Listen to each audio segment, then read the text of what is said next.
G'day legends and welcome to the Celtic Down Under Wednesday Pot Noodle. I'm your host Jared, and joining me tonight we've got a couple of ring-ins from our usual Monday show. We've got Anthony and Paul. How you doing, Anthony? I'm very well, Jared. I'm very happy to be popping my pot noodle cherry tonight. So yeah, I'm happy to be here and talk all things Celtic. And how are you, Paul? Back for round two. I am back. It's nice to be back. Just keeping myself ticking over until we get games and the like. Just nursing a bit of a man cold at the moment, so it's hopefully gonna shrug that off because I've got quite a big weekend planned. I've got a trip down to just little Fremantle, got an overnight stop down there and good night out with some mates. So hoping to shrug that off the next day or two. If only you knew a good pharmacist there. I've been to my pharmacist today, actually.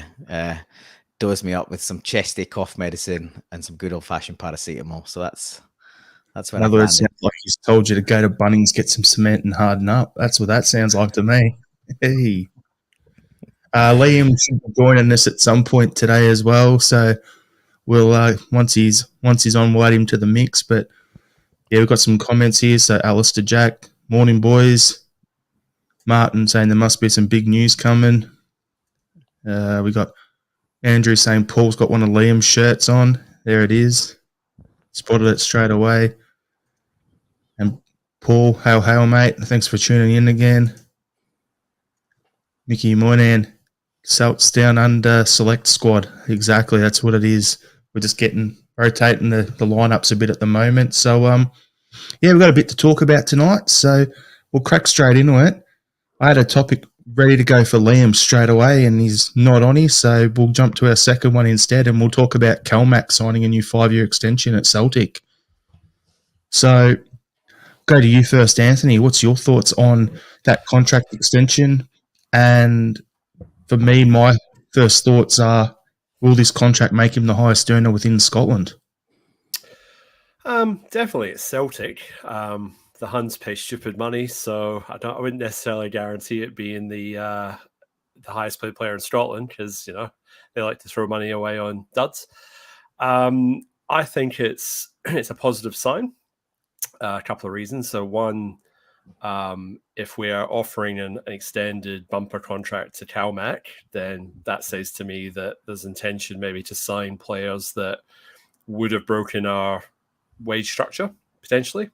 So quite excited over the next couple of weeks to see what develops there in terms of new signings. And I know we'll sort of touch a bit on that a bit later on. And the second thing is that it's really important not to take people for granted. And CalMac's been part of the furniture at Celtic for quite some time. He's a treble-winning captain now. He deserves to be rewarded for that and shown that loyalty. He's a player that could slot into the midfield of just about any Premier League club down south. So I think it's important that we reward that. And the way I look at it is it's a bit like when you sign up to a service like a telco or a streaming service or whatever. When you're a new customer, you get 12 months free or discounts and all this benefit. But once you're an existing customer, you tend to get treated pretty poorly and you just expect just to renew and just whatever. So I think Celtic's actually done something quite clever here and actually showing loyalty and rewarding loyalty. I think that's very, very important. And like I said, if this leads to bigger and better things in terms of the squad in general, then watch out because exciting times are ahead. Yeah, I agree with you on that, Anthony. Like for me, I was saying that in the group chat in particular, I was saying like when we're being linked with certain type of players that it'd be great to bring in these guys like McTominay and Ryder and these sort of blokes, but they're going to want more than everyone else. And if you're the captain of the club, someone who's been there for, as long as CalMac has, you're going to want to, you think the captain will get paid the most. So for me, like we know Bruni had a thing in his contract that if someone came in on more, he'd automatically get bumped up to that level. It's been discussed and reported everywhere. So it's pretty much, I don't know if it's true, but it sounds legit to me. And, it's good to think, if CalMac's getting his pay bump and 5-year contract and everything like that, well, that's going to be good for him long term. And then, yet, as you touched on, which we'll throw to you, Paul, for your take on CalMac's contract and that, will this, as Anthony mentioned, will the new contract at a higher wage, will that adjust our pay structure so that we can afford to bring in a few, marquee signings earning more than the majority of the rest of the squad? What are your thoughts on that, Paul? Yeah, I think that's probably what's going to happen. If we do, Brendan Rodgers comes in and says, effectively says we need to push on in Europe. If we're going to do that, we've got to break the wage structure. We don't want to be daft about it. Obviously, we've always run the club well, but there's a real opportunity here to kick on, and strengthen from a position of power, which we've, as a fan base, we've long bemoaned the fact that we've neglected to do that more than once in the not too distant past. So I think from that point of view, it's absolutely, well, I certainly hope it's a statement of intent. I think it probably is. In terms of, I think it's interesting, it's 5 years, right? So Cal's just turned 30. And to give somebody the biggest contract of their career, which is what we expect it to be, taking them all the way up to 35. Typically in a midfield, you would think, they could be, their legs could be starting to go by the end of that. But I think we know that if Cal stays fit, the amount of games he's played a season on season and continues to turn it on year in, year out, I think maybe towards the end of that 5-year contract, he might be getting rotated a bit more, and he might just be like a bit of an old head around the squad. But I think, to Anthony's point, it absolutely is it's a real, it's a real statement of loyalty and basically a big thank you for what he's done so far and what we want him to continue to do and lead us on. So I think it's great that we tie him down, because there is a danger of taking him for granted. Rodgers was sniffing around when he went to Leicester, and he would have quite easily slotted in there and most Premier League teams. And so to secure him and to also say, look, you're a big part of what we've got to do here. We want to continue to lead from the front. And hopefully, you don't sign a new contract just for the extension in years. It's obviously for more cash. So hopefully that is part of an overall leveling up on wages, which should make it nice and easy for the next batch of, I think there's a comment there from Mickey Monaghan saying, it allows us to get the next batch of superstars in on higher wages. So certainly hope so. Exciting times if that's the case. I think we're all a bit sort of definitely excited, but also a bit impatient. We've now had 3 contract extensions. There was a sort of semi-cryptic post from Celtic Twitter, from Celtic's official Twitter to sort of loading and indicating there might be a couple more to be extended, which I think is possibly the next topic. So we're excited about tying players down, but we're always excited to add to the squad, and sort of that will be how we really sort of take us to the next level. So yeah, exciting times ahead. You got anything you want to add there, Anthony, to that? Oh, the only thing I was thinking was that the 5-year deal might be a way of Celtic structuring the payments so that they're not paying more in 3 years, if you know what I mean. So that might be a way of actually sort of trying to spread that out a bit. So I think UEFA's brought in a rule now where you can't sign players on more than 5-year deals, because I think there was some clubs down south maybe try to sign like 8-10-year deals just to try and dud the financial fair play thing. So I think the possibility there, the 5-year deal was maybe structured in such a way to maybe assist with, well, expanding the wage structure, not getting it completely out of control. But like I said, I think the rate he's going, hopefully he's still run boss in the midfield when he's 35 anyway. Yeah, the thing that they did with the structure with 5-year contracts was more something Sean's told us many times on the podcast, is amortization, I think they call it, where for financial fair play, if you sign a player for 10 million on a 5-year deal, then if he stays for the full 5 years, then from financial fair play perspective, he counts on your balance sheet as £2 million a year for the 5 years of his contract. So clubs like Chelsea, when they signed Mikhail Mudryk, they signed him on an 8-year contract so they could spread out the just under 100 million over 8 years. So it's like 12 million on their balance sheet each year instead of it being, a 4-year deal at 20 million a pop or 25 million a pop or whatever. So that's the reason that they've changed it all. So yeah, I don't really think it would affect the wages too much, but with the wages, I think how you'd want to try and do it with someone like CalMac. Would be like, okay, for the next 3 years, we're going to pay you a crazy amount, but then in the age 34 and age 35 season, where we should be scaling back the amount of games you're playing, we want to reduce your wage a little bit in those 2 years. So they're paying more for 3 years to offset for 2. That's how you'd think it would work. Like, I know that's what a lot of NBA teams and that do over in the States, but it'd be interesting to see how that happens, because you wouldn't want to be paying someone like CalMac with the amount of games he plays, like paying him £45,000 a week at age 35 if he's playing 45, 50 games a year plus internationals. Like, his legs quite possibly could be gone by then. But we'll see how it all plays out. Now, I'll bring up some of the comments before we crack on to the next topic. So, Andrew Galea was, I'll concentrate on keeping the midfielders we have rather than adding an overpaid gamble. James Floyd was, sounds good to me about CalMac now, Hatade.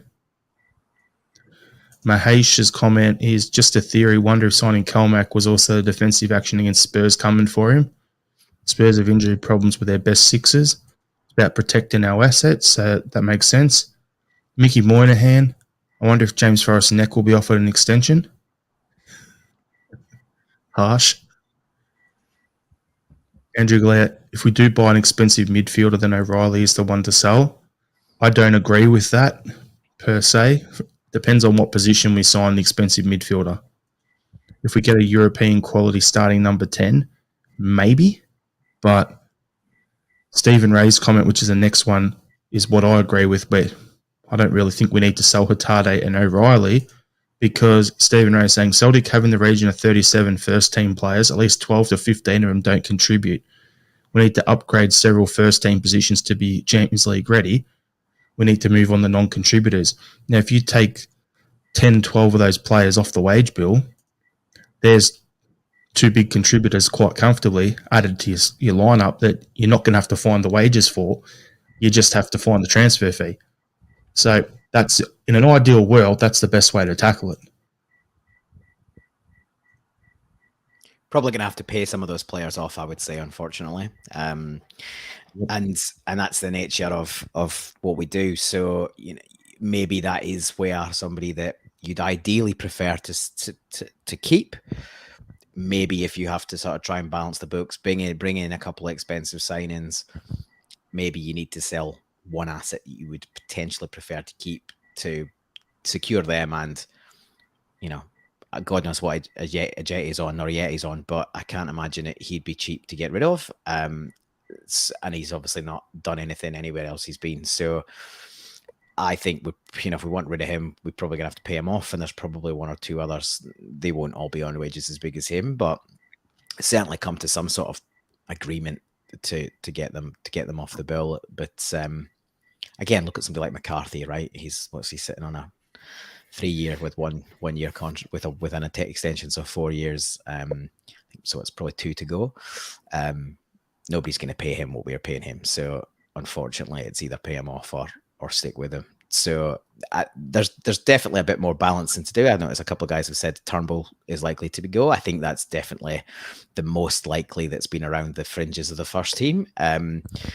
He's only got that 1 year left. He wasn't breaking in last year. We were looking to upgrade. He could easily have a good career.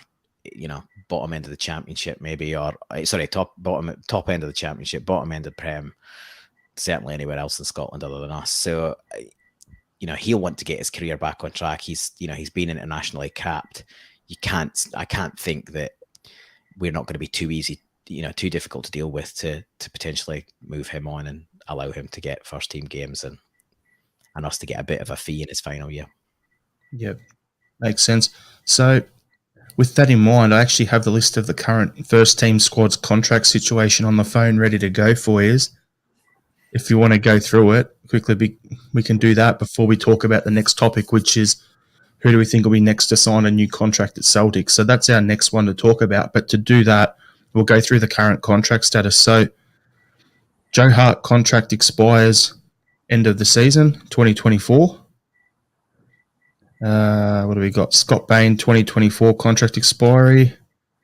Siegrist, 2026. Alistair Johnson, 2027. Ralston, 2025. So this is the season ending that year. Just make it easier for everyone. Greg Taylor, contract expiry 2025. Bernabé's 2027. Starfelt's 2025. Carter Vickers 2026. Scales 2025. Welsh 2025. One that I completely forgot about on the pot when we're going through it all is Zaza Uragiri 2025. Kobayashi's 2028. McGregor's 2028.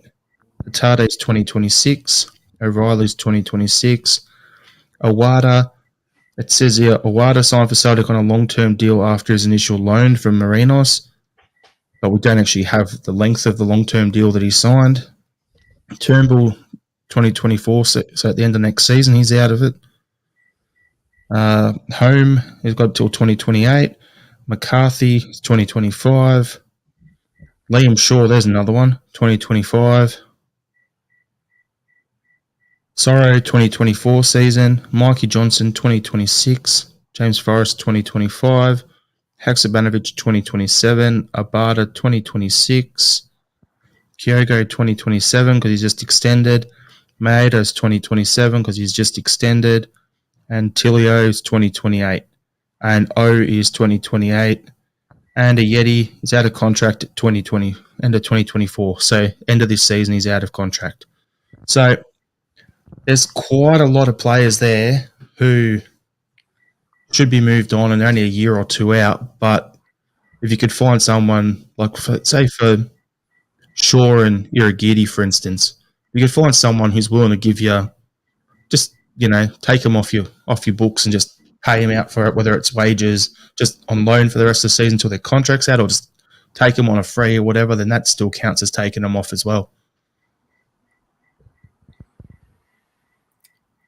Yeah, there's two categories there. There's the categories of players that you want to just get rid of because they're not, as you say, they're not contributing. They're never probably ever going to contribute. They're just developing at other clubs, but they come back for preseason and they go out again, and it's like, well, at some point you've got to draw the line and say it's just not going to work for you here. Let's not turn you into another Cameron Carter Vickers where you're sort of like getting loaned out here, there, and everywhere. Let's find you a forever home, and get you signed with someone. So yeah, Uragiri, Shaw, Liam Stales. I mean, he had a reasonably good season at Aberdeen, but does that mean he's going to be good enough to step into Celtic? I can't really see that unless you see something in pre-season. Definitely the likes of McCarthy. Ayeti's obviously the obvious one. We've obviously torn up Barkas's contract, so if we could do it for him, then we might have to do it with Ayeti as well. It's a bit of a sort of a cost-benefit thing there. And then obviously, Turnbull's an obvious one because he's only got 1 year left. And I guess the next week is going to be interesting because obviously if there's going to be contract extensions and he's not one of them, then you would think that it would be good business for Celtic to move him on now and get something for him rather than keep him for another season and he walks out for free. So if we're in the business of buying players and selling on, then we should be doing that this window. And then I still think there's potential to lose one of Abada, O'Reilly, or Hatate. I still think one of those three may go, just as that extra sort of like that turnover. And I think, as much as I don't want any three of them to go, I think it's still important that we are constantly turning the squad over and bringing new players in so we don't get stale, it gets fresh. So, I mean, maybe O'Reilly's the one that stays because he had some pretty positive comments about Brendan Rodgers at one of the interviews that he did, compared him to Ange's style where Ange's very standoffish and, and then he's like, oh, Brendan comes and sits and has lunch with us and stuff like that. So that was an interesting insight into the differences between the two managers. And then on top of that, with Aaron Moy retiring, that kind of opens up that number 10 slot. So A, it's a position we probably need to recruit in, but then B, maybe O'Reilly's thinking, well, I can maybe make this my position this season. So interesting. We'll see how that sort of develops over the next couple of weeks. But I think the next couple of weeks will be quite telling, both from who else we extend contracts, if it's to believe that we're going to do that for a couple more players. And then secondly, who we start bringing in, what sort of positions are we recruiting in? Because that can sometimes be a bit of an indicator that maybe someone's on their way out if we think we're a bit overloaded in a certain position as well. Yeah, so just on that, I'm looking at something quickly here as well. So where you're saying about, we'll know in the next couple of weeks, yeah, I'd agree with you, because you go, Turnbull, is he going to get extended? If he doesn't, yeah, sell him on. But then you go, who's going to be that guy to step into the number 10 role? Because I think we need someone in that role for Europe. Are we going to recruit someone for that role? Are we going to give O'Reilly a crack at it, as you're saying? Are we going to sign a number 6 and then push CalMac or Hatate further forward? Are we going to play Haksabanovic there? Because there's been a lot of talk on the pod about seeing Haksabanovic in that role, and that they actually reckon that would suit him better than playing him on the wing. So there's a whole bunch of different situations there that are still to play out. So I think, this is what I was just looking up, is when we start playing friendlies, and we've got one against Port and Menasy saying tomorrow at 2 a.m. So that's our time, so that's tonight. So it looks like our first friendly of the preseason is happening pretty soon in Portugal. So we play them tomorrow, and then we play them again on Saturday. So we've got a couple of friendlies coming up in the next couple of days, and then we're off to Japan. So I think by the time we come back from Japan, we're going to have a lot of, I think that number 10 position will kind of jump up a little bit for us. Another thing for me as well, looking at it, is you were talking before about Scales. I would hang on to Scales for the time being and not sell him straight away, for a simple reason. I want to know what's going to happen with Welsh first. Because Welsh is at that age where if he's not going to break into the first team here, for his career, he probably needs to move on. And there's always those players over in Europe or in Italy, clubs that are coming in, they're always linked with him. Now, I know we need to keep him for homegrown reasons, but I think you could always just keep Bosun Lawwell or someone like that in the squad from the B team, just promote him for that reason, to cover that spot as your 4th or 5th centre-back if need be, and to keep it on paper. And he could potentially move on. If he does, then Scales would fill his role, unless we recruit someone else. So, yeah, there's just a bunch of different variables there to play out. We definitely need another centre back, right? So I think there's a bit of a valid point, at least in the very short term, on Scales, Jared. But for me, I certainly don't think that he's the solution to either our 3rd or 4th choice centre half. So I agree with you, Paul. Saying that's what I'm just saying in the interim until we recruit something else. It's just a bit of managing the revolving door a little bit. But for me, you've mentioned Welsh. For his own sake, right?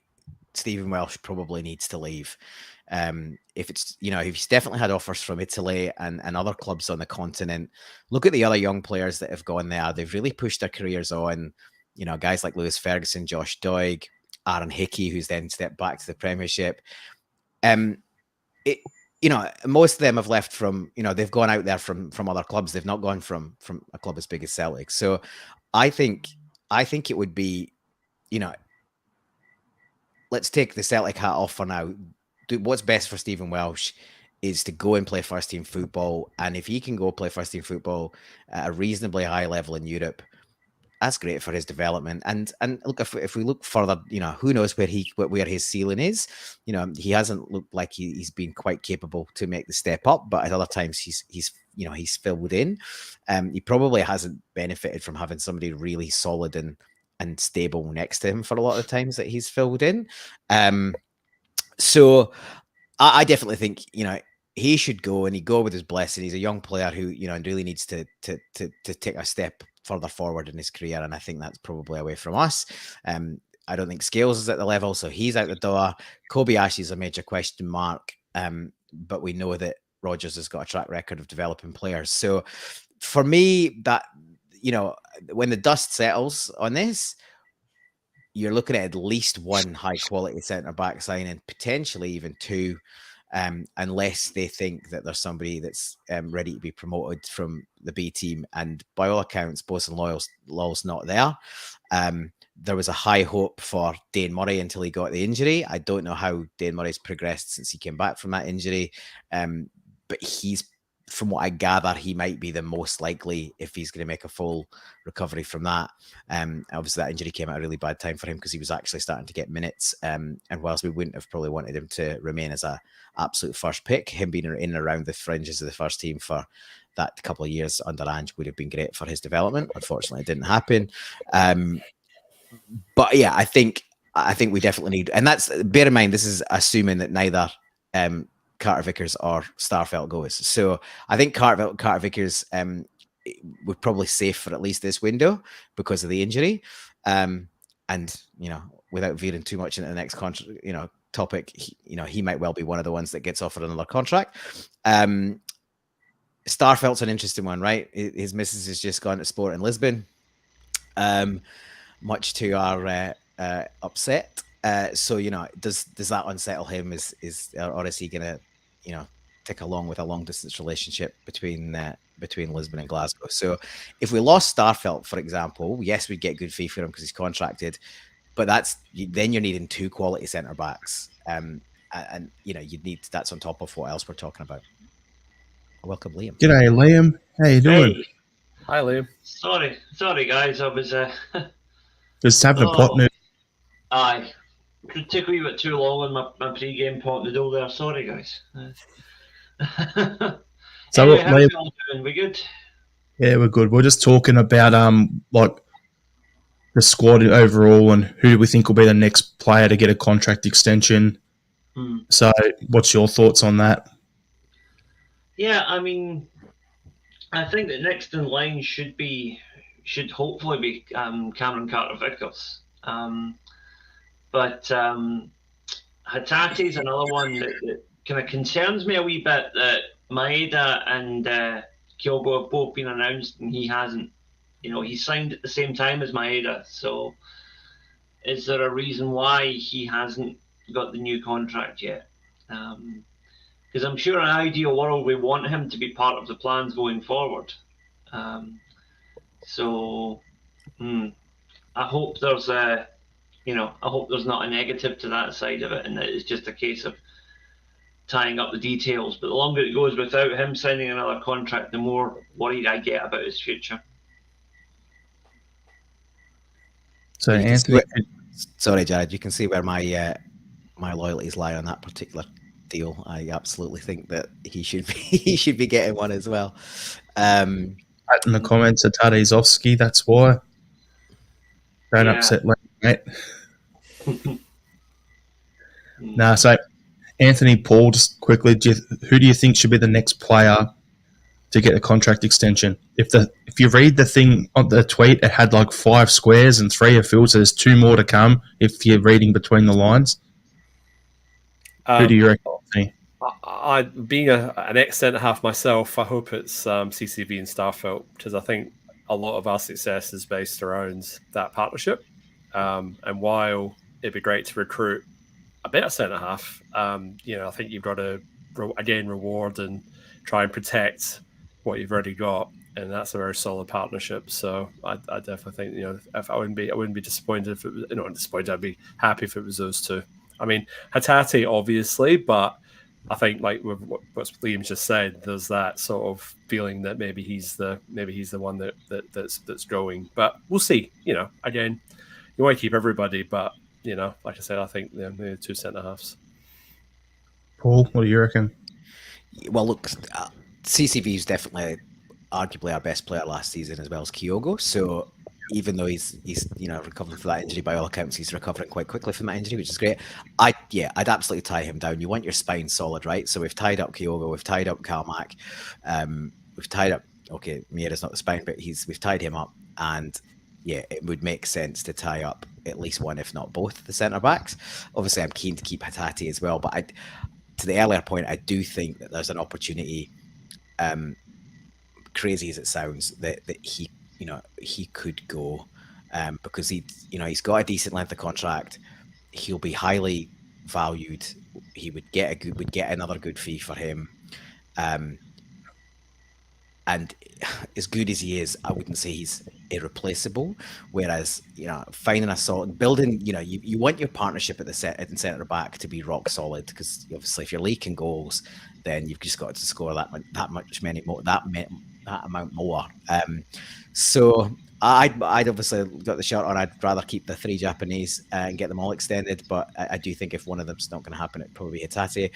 Throw a couple of names into the mix in terms of extensions. I'd love to see Abada sign for an extension. Obviously, there was a lot of talk that he's, he was unhappy. Not surprising, you know what I mean? The contribution that he's provided, and he's basically had to do most of it from a subs bench in the second season.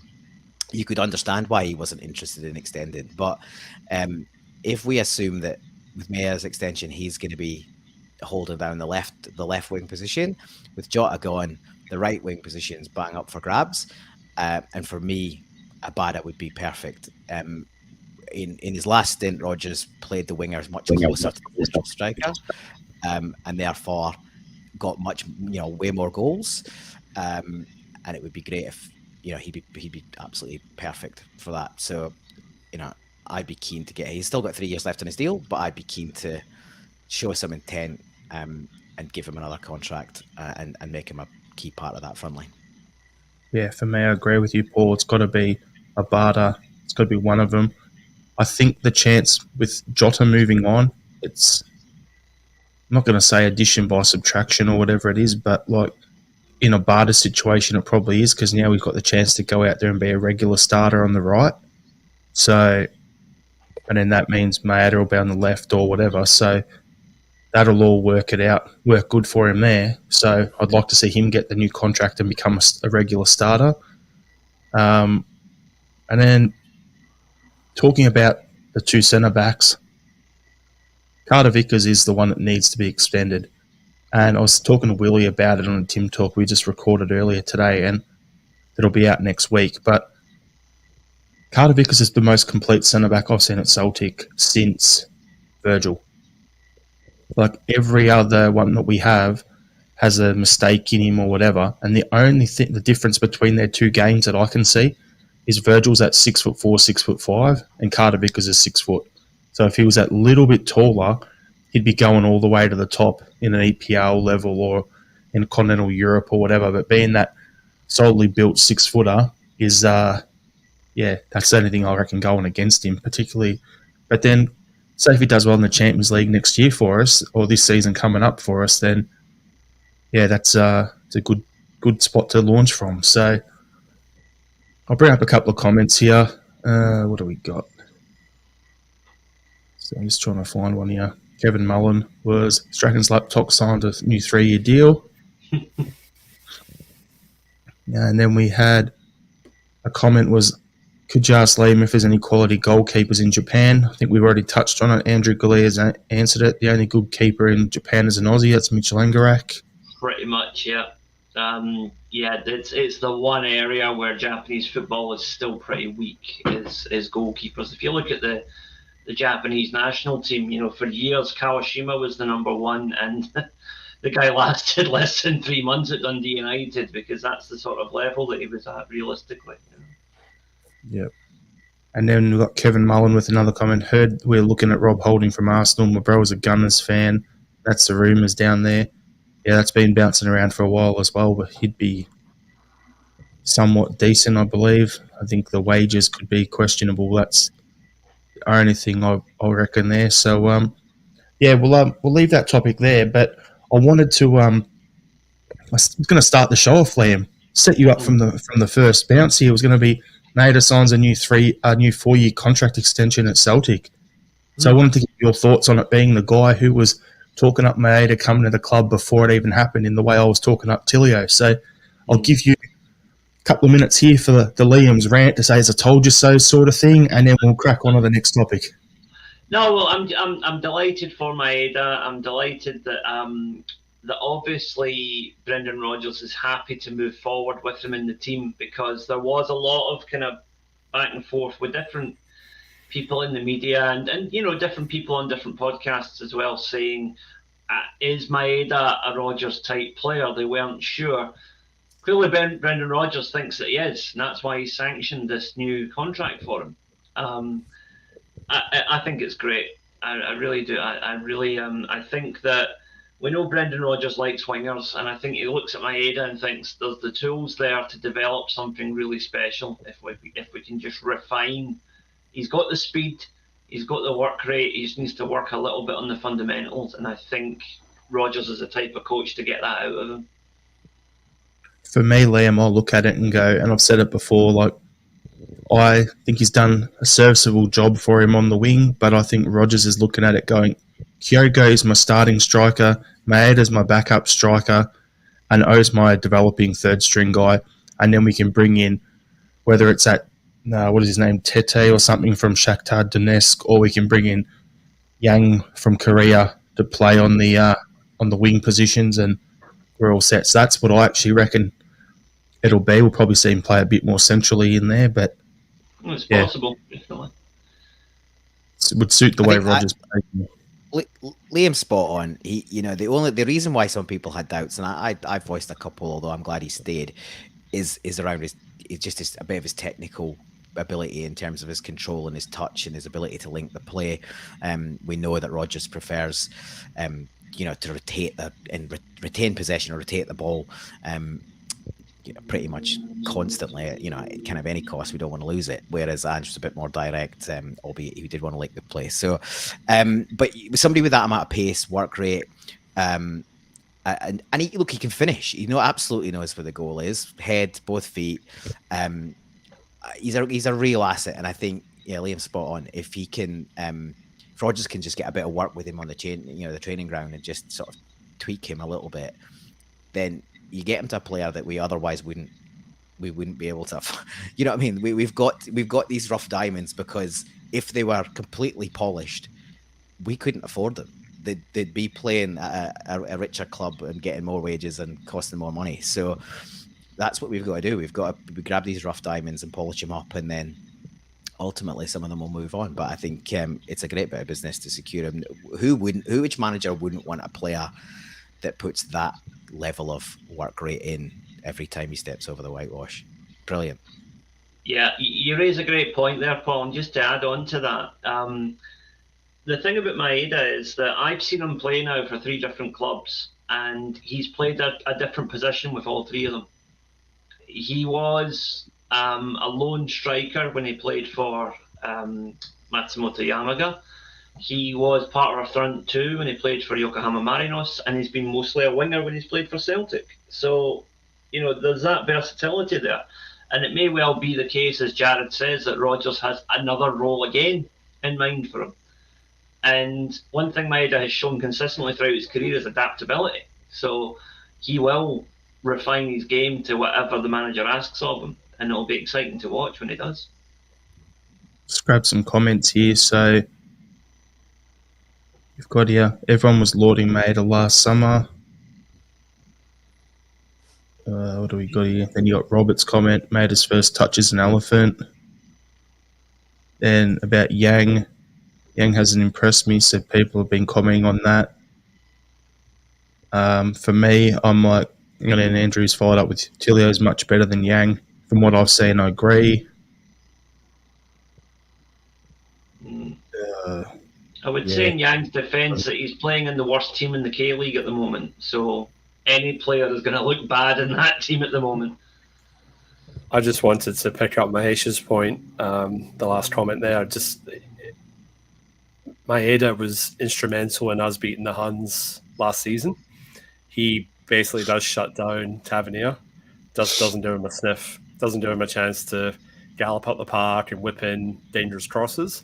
So I definitely, I'm not saying for that alone, but I think, he's incredibly useful at nullifying Tavernier in those matches.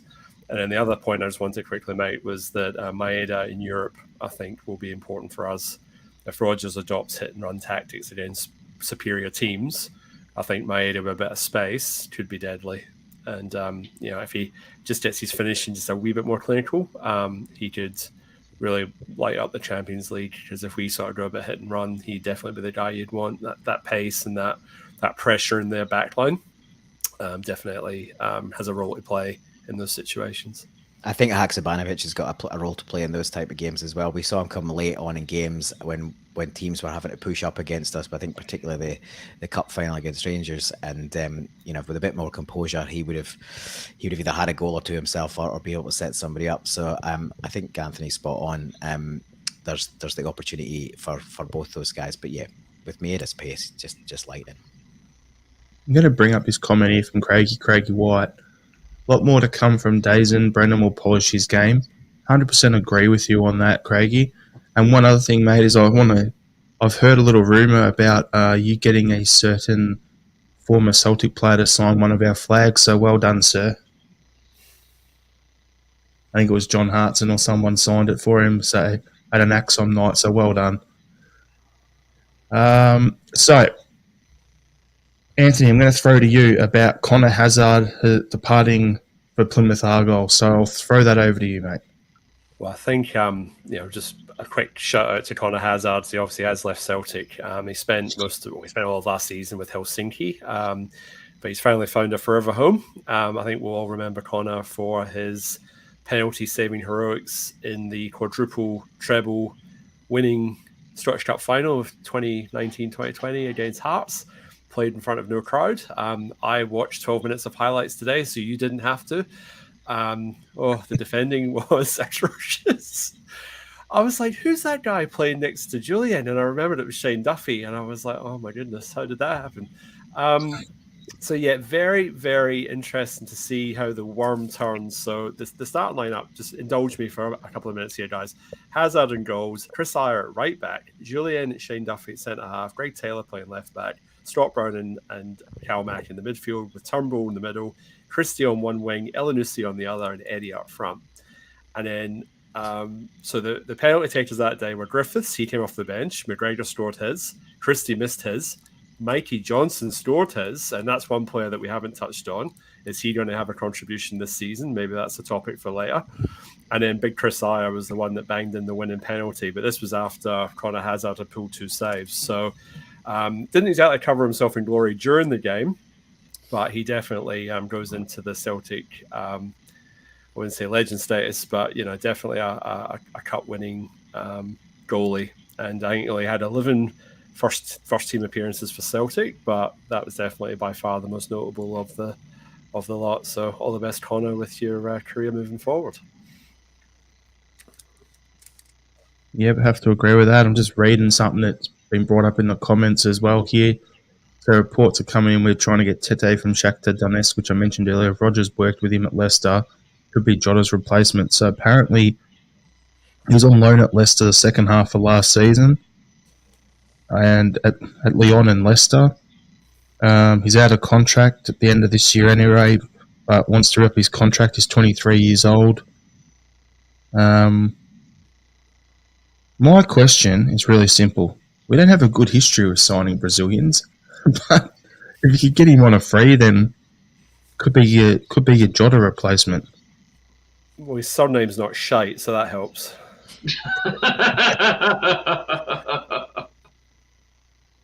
Yeah. And we picked Juninho when he was already past his best, and then refused to play him in his preferred position. So horses for courses as well. I just wanted to bring that up for fun. Have a bit of a chuckle. Raphael Scheidt does gives me the fear, PTSD. That cup final gave me the fear because I actually remember hiding behind the couch watching that cup final because it was just literally like a roller coaster. It was like a ghost train. It was horrific. And I watched the highlights. It was definitely bringing back PTSD moments for me. So, yeah. Well, I'd completely blanked Shane Duffy from my mind and from our history. So, thanks for bringing that. Thanks for bringing that back up. Anthony, between Shane Duffy and Raphael, I'm getting Vietnam-style flashbacks here. Let's move on. All I'm going to say is I got all the shirts that season when they first went on with Adidas. I'm like, yep, got to get them. And I think they're all in a tub over here behind this flag, just under the Costco toilet paper and all that sort of stuff that you buy because I'm like, I don't even want to look at them. Now, that's how far buried in the pile they are at the moment. So, yeah. Thanks for you reviewing that and bringing it back to my memory because now I remember I have those tops. But anyway, You also put on the run sheet about Jota's goodbye message. Now, that was why I brought up I saw the comments about Tete, and I'm like, with Jota there, what are your thoughts on that, Anthony? I thought it was very clever. I thought Christopher Nolan was directing Oppenheimer. I didn't realize he was directing Jota's Instagram video as well.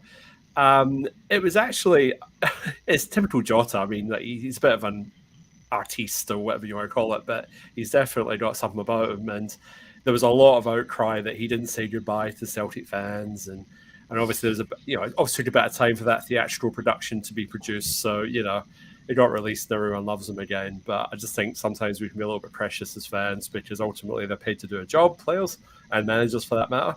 And I think as long as they don't walk away and disparage the club and to a certain extent the league that they played in, best of luck to them. Away you go sort of thing. But I thought it was a nice touch, and I thought it was quite well done. It's quite funny. There's a few lines in there. One's about girlfriends and loving the fans more and all that sort of stuff. I mean, only he could get away with that. And in today's day and age, like, most people would be, I'm not saying cancelled or whatever, but like he just has a way of getting away with it. So fair play to the guy. He's in Saudi Arabia now. Like, come on. Well, he's just. He's done for a bit of a shock when he gets there, when he starts training there. But, like I said, he enjoyed his 2 years. I think we enjoyed having him for the 2 years.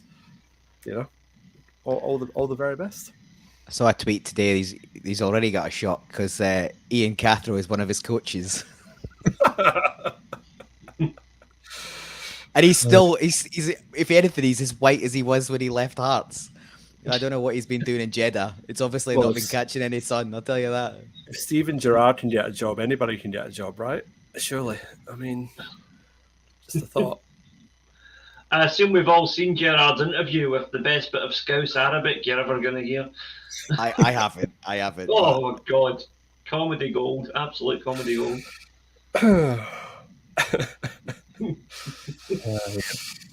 Anyway, we'll leave the Saudi Arabia talks there because I kind of like having my head attached to my shoulders. So we'll move it along. And your hands. Yeah, that too. And we'll just crack into the next one. So Hearts have announced that they're reducing their away allocation at Tynecastle, which means every team except for the handshake agreement they have with Hibs will only get 650 tickets for the games.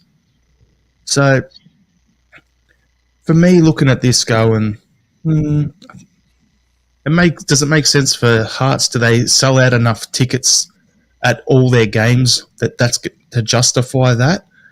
Or are they going to be, was that going to make our league look tin pot when there's bunches of empty seats scattered around the place like what Killy and those sort of guys do? So I'll throw to you, Liam. What's your thoughts?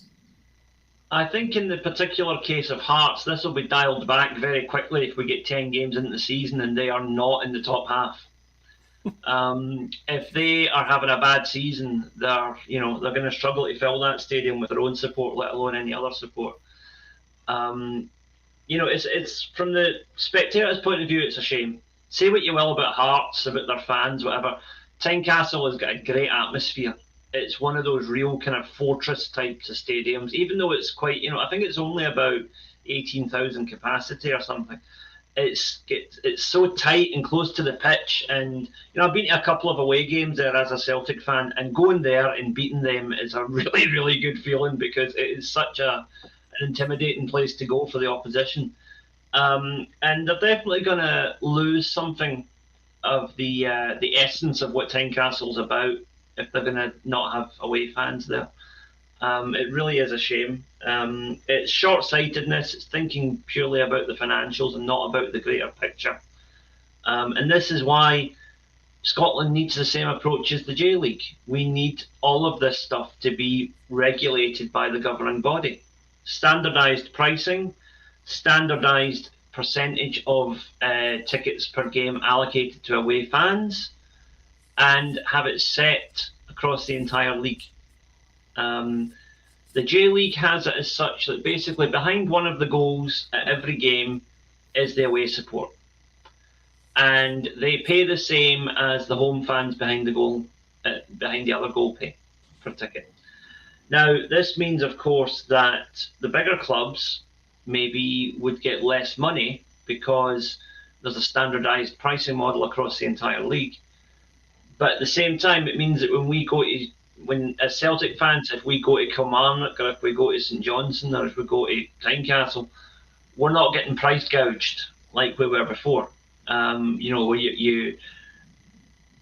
mentioned this last night on Axom. The whole idea to me of two fans paying different prices to watch the same game simply because of the colour of shirt you're wearing at the stadium is just an absolute abomination. And if clubs can't be trusted to not abuse that, then governing body need to show a bit of guts and step in and do it for them. Liam, it's real simple, mate. There's a lot more honour in Japan in terms of that side of thing. And speaking of honour, there's this old saying, there's no honour amongst thieves. Well, that says it all when you look at certain people who have run certain clubs in the past, i.e., I know it's different people now, but Hearts used to have a crook in Romanov running the show, and then you look across at Sevco and what they do, and you're like, well, Dave King, anyone? So it says it all. There's no honour amongst White strikes me as quite an honourable man, to be fair. He did all right. Yeah. What's your thoughts on it, boys? I don't like it. And ultimately, the league let the Huns get away with it. So now other clubs are doing the same thing. And that's the thing. If the league had stamped it out when the Huns tried to restrict, Celtic going to Ibrox, then none of this would be happening. But because they let them do it, then other clubs are then going, well, if they can get away with it, we can get away with it. So the way I look at it is if the league would just actually stand up and just say, look, you've got to allocate a certain percentage to the away fans, not negotiable, it's got to happen. This would sort this out tomorrow. But the league's ties itself up in knots trying to keep the Huns happy. The whole thing with the sponsorship and all that. So until they actually do something and actually, for the good of the game, nothing's going to happen. It's just going to get worse. And I think, as it was Sean and yourself just said, it's tin pot. That's what it is. It's not good enough. Paul will give you the final chat on this topic before we crack on. Yeah, look, from a fan point of view and from a spectacle point of view, it's pretty poor, right? Away fans help make the atmosphere at a game, at a ground, and Liam's right. Tynecastle's a bit of a fortress. It's a horrible, poisonous atmosphere that they produce, but with away fans, you get a bit more of that cauldron effect rather than just being one-sided. I think, I agree that there should be some sort of standardization in terms of a minimum amount of tickets, whether that's a percentage or a volume number. We can argue over the nuance of that. I've seen this conversation play out on Twitter from a number of the smaller clubs in Scotland for the last couple of years, and every time a Celtic or in some cases a Rangers fan tries to make the point that you're shooting yourself in the foot because you could be earning more money, they nearly always pipe up and say, but we also, so two things. One, they say the large away travelling support that Celtic and Rangers bring puts local families off because of the atmosphere that gets generated. So you can argue that or not. And they also say that it doesn't actually generate that much more cash because they outlay on policing, stewarding, and all the other bits and pieces. And also that you kind of lose some of, you're effectively turning, if you feel like two sides or three sides in some cases, which I think some clubs do, then you're effectively turning a home game into an away fixture in terms of the volume of support. So I play a little bit of devil's advocate in there in terms of how to balance that, but certainly pulling them down to that tiny number is daft. Pricing's definitely an issue. I don't know how much that corner holds at Celtic Park, but if we flip it around, and again, let's not be completely myopic, that's not a great place to watch football as an away fan with that big pillar in that corner. And I know that's a grievance from away fans coming. We'd have to be willing to wear that same percentage. And as the biggest ground in Scotland, that means having more away fans available to come in. I don't know where our season tickets sit at the minute. Maybe it's between 53 and 55,000. So there roughly would be 5 to 6, 7,000 seats. So that would work out at 10%, give or take. is that the number? I know that in Germany they've got a better approach to this. I've seen a few people tweeting about the German situation, and we know that their ticketing is just generally better. It's more accessible. The ticket price is cheaper. There was a period in the last 5 to 10 years where you could fly from pre-COVID. You could fly from the UK to Germany on a cheap European flight, go to the match, and get back, and it was still cheaper than going to your Premiership game in your own city. So we've definitely got an issue around pricing. This stuff around, keeping out fans.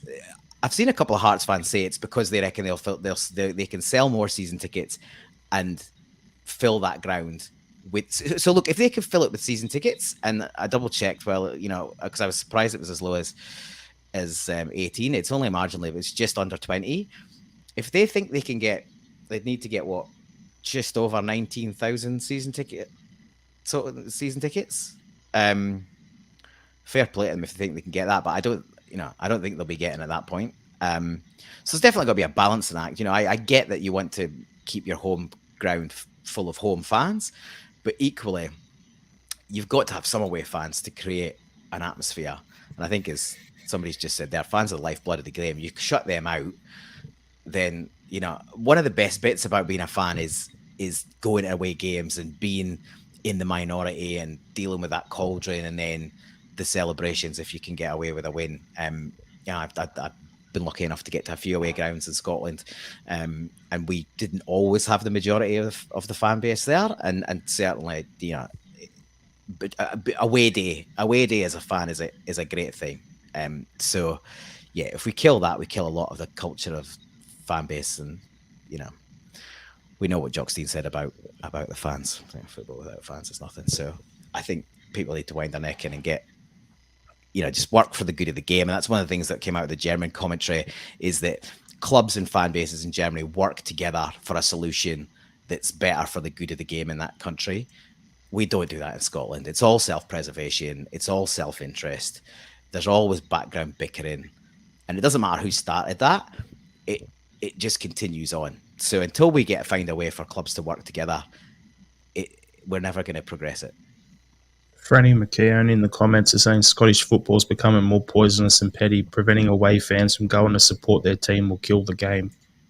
That pretty much ties into what you're saying there, Paul. So we'll leave that with that topic there. Just want to quickly touch on, we don't need to go into it in any depth, but Celtic versus Wolves, which was supposed to be in Korea, has now been rescheduled to be played at the Aviva Stadium in Dublin on the 29th of July. As I said last week, that if it was to be over there, that's great news for the Irish-based Celtic fans who travel over to Glasgow all the time. For me, that's just fantastic that they get the boys over in their home country. So go and make a day of it, enjoy it, and sing loud and proud. And I'll be tuning in from over here in Australia. And the only thing that was raised with it, Jared, was the fact it's the All-Ireland final at Croke Park the day after. So there's a bit of a concern over flights and accommodation, given the short nature of, obviously it's just been announced. So that's maybe the only bit of a donor. But otherwise, yeah, great. And probably far more accessible than Korea. And it's obviously a shame that the Korea thing fell through. But I think that was completely out of Celtic's hands and was with the organisers. So I'm good that it's going forward nonetheless. Yep. 100%. Now, Sydney Super Cup, have to. Zombie watch. The Sydney Super Cup situation that happened with the Huns pulling out and all that stuff. So, best part is I'm going to throw to you, Anthony, for the rundown on this quickly. Give us a quick overview of what's happened. So basically, there was going to be a lawsuit. The Huns have negotiated a settlement out of court with TEG or TEG, who are the promoters and organisers of the Sydney Super Cup. So they've tried to spin this in a positive, but from what I can gather, they've agreed to do some sort of overseas tour in conjunction with TEG for the next 3 seasons. And obviously, TEG had them on the hooks. So the fact that it's not a court settlement, I suspect that they'll be doing these tours pro bono to pay off the fee that they would have had to have paid otherwise. And then you've got a situation where, and you've got a situation where the Huns might be in a situation where they've got to qualify for Europe as well. So somehow they've got to squeeze in these overseas tours. I don't know how it's all going to work, but it's just again, it's just another day in the absolute cluster F that is Rangers FC, and they unfortunately they can't pay with chocolate buttons, so they've got to pay with something. So they're pimping themselves out for the next 3 seasons. So enjoy that.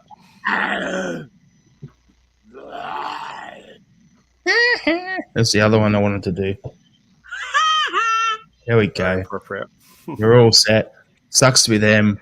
The talk is that there's like a European games, Southeast Asia games, some in North America, and these are the next 3 years, and then potentially back out to Australia or to just play some high-profile games over in Europe. So be interesting.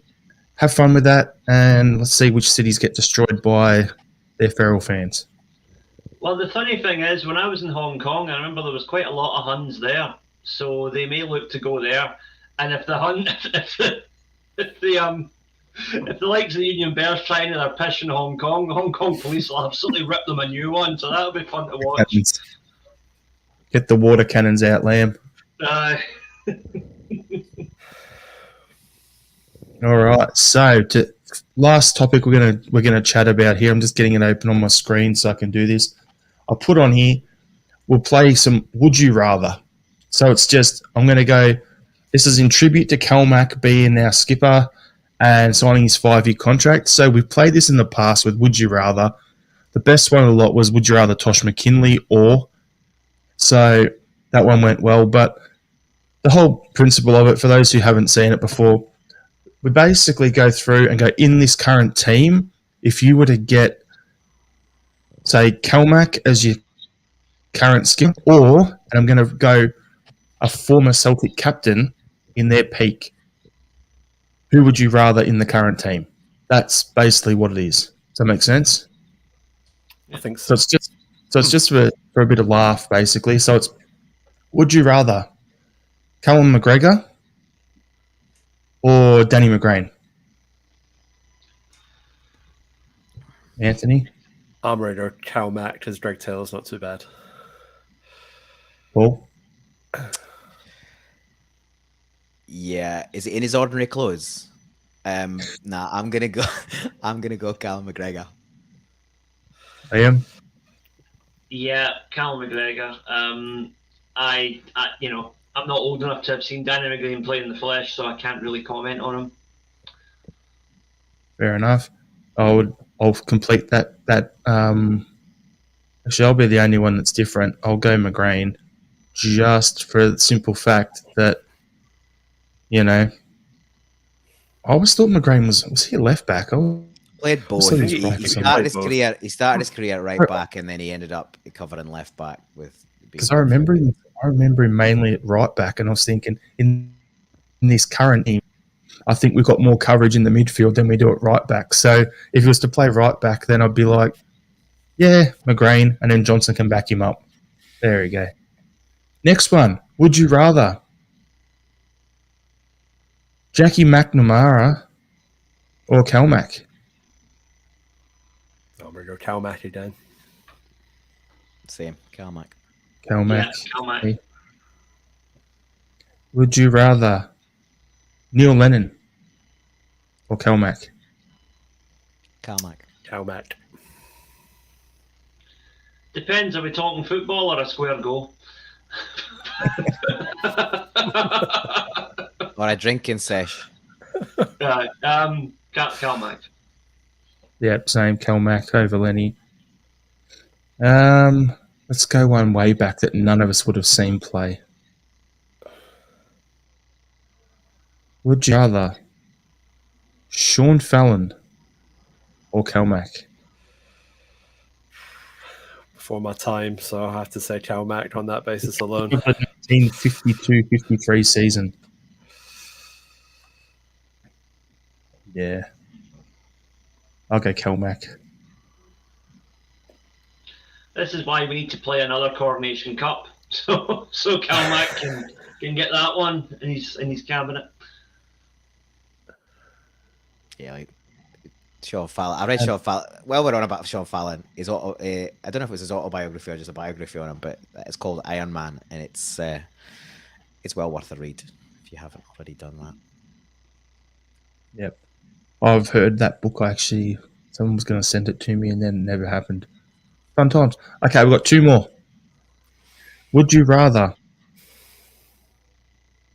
This is a tough one. Would you rather Tom Boyd or CalMac Is this in the commentary studio or on the football park? in the football pitch? It doesn't matter. I'll take CalMac in both ways. I love Tom, but CalMac. I actually that wasn't mine I was going to pick. I thought, no, I'll throw that in for an extra one. All right. Paul McStay or CalMac? I'll go Paul McStay on this one. Just like he deserved to run in a really good team, and he sort of played in a lot of very average teams. This, for me, I'll jump in. It's the Maestro every day, my all-time favourite Celtic player. So, sorry, CalMac, but you just don't win that one. My boyhood hero as well, so I'll go the Maestro as well. And Liam? Well, this is why I'm not on Twitter anymore. I'm going to say CalMac. Phenomenal player, Paul McStay, but just personal opinion only. I think he was a wee bit overrated. Ooh. What the hell was that? Yeah. I'll just save you the trouble and just commit seppuku right now, okay? Just see yourself out there, Liam. Okay. Right, there we go. Right. All right, last one. Just because I want to set the comment section nuts for anyone who's still hanging around. Caesar or CalMac? Big I Billy. don't want to steal my my Tim talk here, but I actually managed to meet and shake hands with Billy McNeil, so I'm going to say Billy McNeil. Caesar. I would be saying Billy McNeil for me too, just because we need another centre back. Same reason I started with the first one. Paul? Yeah, Big Billy. Yeah, I'll say Billy McNeil as well. Forgetting what a great player he was, but also he had one of my funniest moments of meeting a Celtic player was when I met him, and it was about a week before I was moving to Japan, and we were at a sportsman's dinner, and the two guests of honour were Billy McNeil and Alec Ferguson, and it got to about 11:30 at night. Two of them were absolutely steaming, right? And to be fair, my dad and I went far behind them. And we were getting autographs and photos, whatever, and we were just chatting to them. And my dad said, "Hi, my boy Liam, he's moving to Japan next month for a new job." He's moving to Tokyo next month for a new job. And Big Billy went, "Oh, aye, son, you'll have some fun in Tokyo with all the Chinese birds." Brilliant. All right, just for fun, so we can finish with a positive one for CalMac. Would you rather Callum McGregor or Steve McManus? Oh yeah, Steve McManus was a very solid partnership there with Caldwell, which beggars belief, but it was a solid partnership. But yeah, CalMac. CalMac for me. Yeah, it barely needs said, but yeah, CalMac. I just because two of the last couple, I'm like, nah, sorry, he didn't get the chocolates there, so got to make sure we send him off on a positive. All right, so thanks everyone for tuning in. Really appreciate it. All the comments in there as well. I've had a look at our stats recently, and about 60% of the people watching the show aren't subscribing to the channel. So please do so. If you like what we do, hit subscribe, hit the notification bell, so when we go live, you get notified. You can find us on the social media on Instagram, Twitter. We're on Threads now as well. The other Instagram's Twitter version at Celtic Down. You can find us on Facebook and on YouTube, Celtic Down Under. All the podcast apps. And you can also find us on the Sports Social Podcast Network. We've joined that. So we're officially, our shows are out with them nowadays. So there's some support there. So, everyone, thanks for tuning in, and we'll go to some final thoughts. So we'll go to you, Liam. Final thought. I just want to just to be serious for a wee minute. This is the first show I've done since the sad passing of Craig Brown. Had the pleasure of meeting the man a couple of times. Lovely guy, great ambassador for Scottish football, and a much missed personality. Scottish football's a darker place without him. Rest in peace, Craig Brown. Anthony, final thought? I just finished watching the big Arnie documentary on Netflix. Actually, pretty good. And like, just the guy had something in his head. He went, "I'm a bodybuilder," and he became the world's best bodybuilder. And then he just did that with be a movie star, and not just be an actor, to be the biggest movie star. And then did it in politics as well. So very interesting. Only 3 episodes. Well worth the watch. And Paul? Yeah, a couple of little recommendations from me. Do my usual music. So the band Daughter, trio from London, released their 3rd album just in the last few weeks. I think the last few days even. It's called Stereo Mind Game. So yeah, they're sort of a bit of a kind of indie folk, a bit depressive if you like that kind of thing, which I do. So yeah, debut album came out in 2013. Took them 10 years to produce 3 albums, but yeah, they're worth a listen. So the band's called Daughter and the album's Stereo Mind Game. And this one's a bit of I was late to the party on this one, so some people might well be across this, but I've just been binging Slow Horses on Apple TV, which is a British spy drama with the cast, a great ensemble cast, but led by Gary Oldman in what is rumoured to be probably his last ever role. It has been commissioned for a 3rd season, but there are 2 seasons already on Apple TV. Well worth a look. It's called Slow Horses. I was going to give a shout out. Slow Horses, and I thought that was a documentary about Kent and Morelos, so I never bothered with it. Sorry. No, that was Slow Donkey. That'd be Slow Donkeys, Liam. Aye. I think we're all on the referring TV show sort of things tonight, because I've just finished watching Wu-Tang All American Saga on Stan over here. If you love hip-hop, you love that sort of musical stuff, yeah, great. Really enjoyed it. So it was good fun. Thanks again, everyone, for tuning in. Hail, hail, and we'll speak to you next week. Hail, hail. Wow. Hell.